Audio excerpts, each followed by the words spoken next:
10 seconds, 5 seconds, start. It is for me a great pleasure to associate myself with the formal opening of the Indian Institute of Technology at Kharagpur.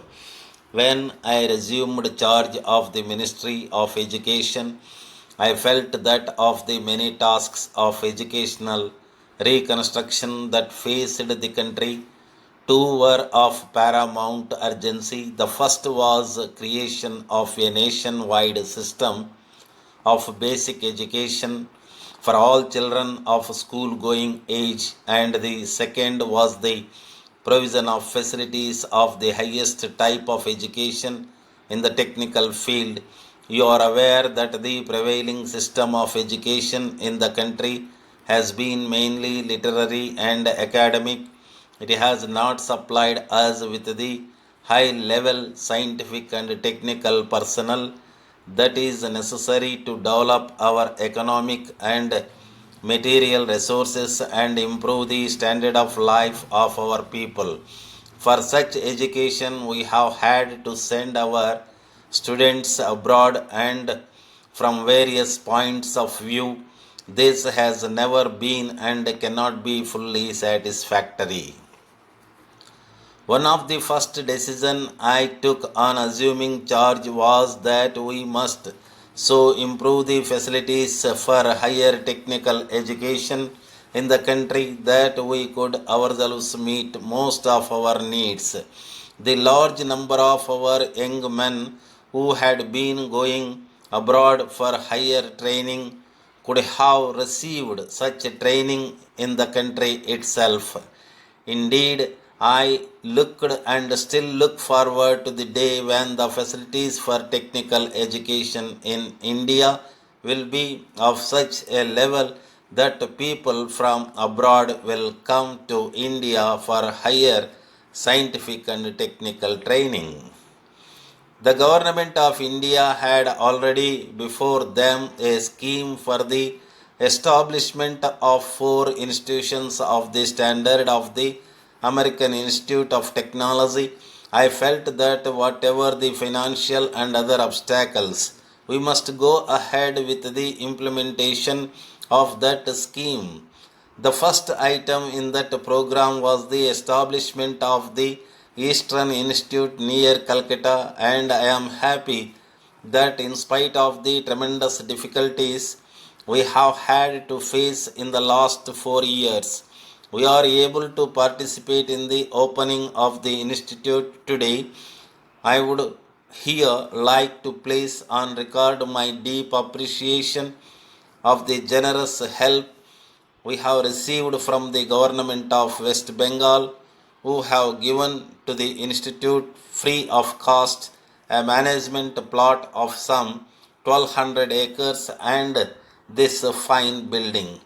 It has been clear to me from the very beginning that this institute must provide instruction of the highest standard under the supervision of recognized authorities in their respective fields.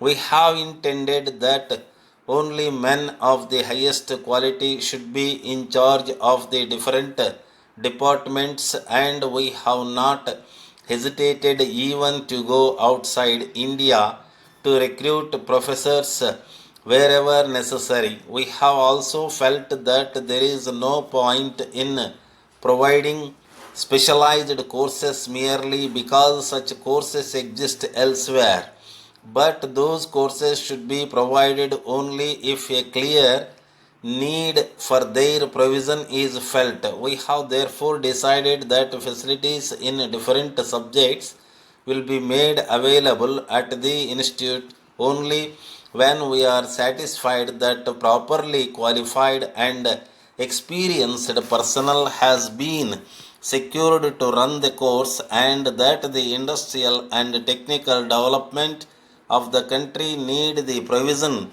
of such a course.